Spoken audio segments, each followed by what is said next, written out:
একজনের স্ত্রীর মাথার চুল 1.5 হাত, কয় হাত? উকুন হচ্ছে, উকসি হচ্ছে, খুকসি হচ্ছে, আর অ্যালার্জি হচ্ছে। 5 লাখ টাকা ফুরেছে, কিন্তু চুলকানি ভালো হয়নি, উকুন যায়নি, খুকসিও ভালো হয়নি। তখন বেচারা এখন ছুকে ছুকে মরে যাচ্ছে ওনার স্ত্রী।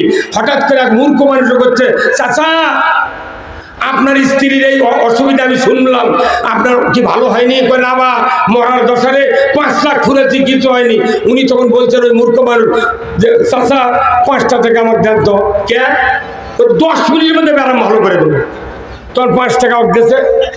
ওই সাধারণপুর আসে 9 মাইলে একটা দোকান হচ্ছে, বেলেট লেছে। কি লেছে? বেলেট লেছে। নিয়ে যাওয়ার স্বামী দিচ্ছে, স্বামী একটা মাথার চুল মুঠ কামে দিচ্ছে। কামানোর পর দেখে খুকসি নাই, উকুন নাই, চুলকানিও নেই। কথা বুঝলেন আপনি? এটা যখন নাচে তখন খুশি তো করছে, আপনি হাসিচ্ছেন কেন? আপনার কি উপকার হলো জানেন? এর যদি আরো 6 মাস আগে যদি কামে দিলেন হিনি, একদিন চুল আরো 1 হাত বড় হলো।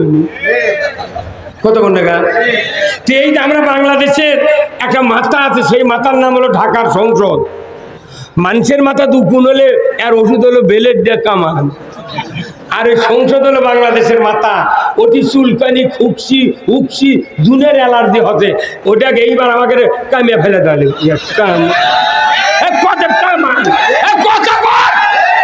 কারা কারা 2 হাত দিয়ে কামাবেন? হাত তোলে। আল্লাহ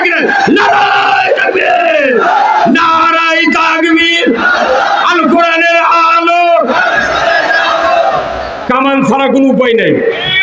কি করা লাগবে? ওই খুকসি ছাড়ালে কামান লাগবে। তাছাড়া মনে করবেন না বেলের ছাড়া যতই বক্তৃতা আমরা দিচ্ছি, ওরা সুযোগ খুঁজিচ্ছে। তুই চাপা মারিচ্ছ, খালি ক্ষমতার যদি যায় তোকেই তুলমু। আমরা তো মরেই আছি, এখন ওভার ডিউটি জীবন খাচ্ছি। আল্লাহ করছে, আল্লাহ তাহাজ্জুদ করে, আল্লাহ ঘুমাবো না, তোমার রাজত্ব থেকে কবরে ঘুমানোর তৌফিক দাও। কথা কি?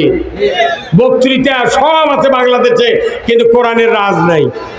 এই কোরআনের রাষ্ট্র কায়েম করলে এই যুবক ভাইরা আল্লাহর জান্নাতে যাবে, মুরব্বীরা আবু বকরের সাথে জান্নাতে থাকবে, যারা সরকারে থাকবে, যারা নেতা হবে, এনারা সর্বপ্রথম আরশের নিচে জায়গা পাবে। জোরে করে আল্লাহু আকবার।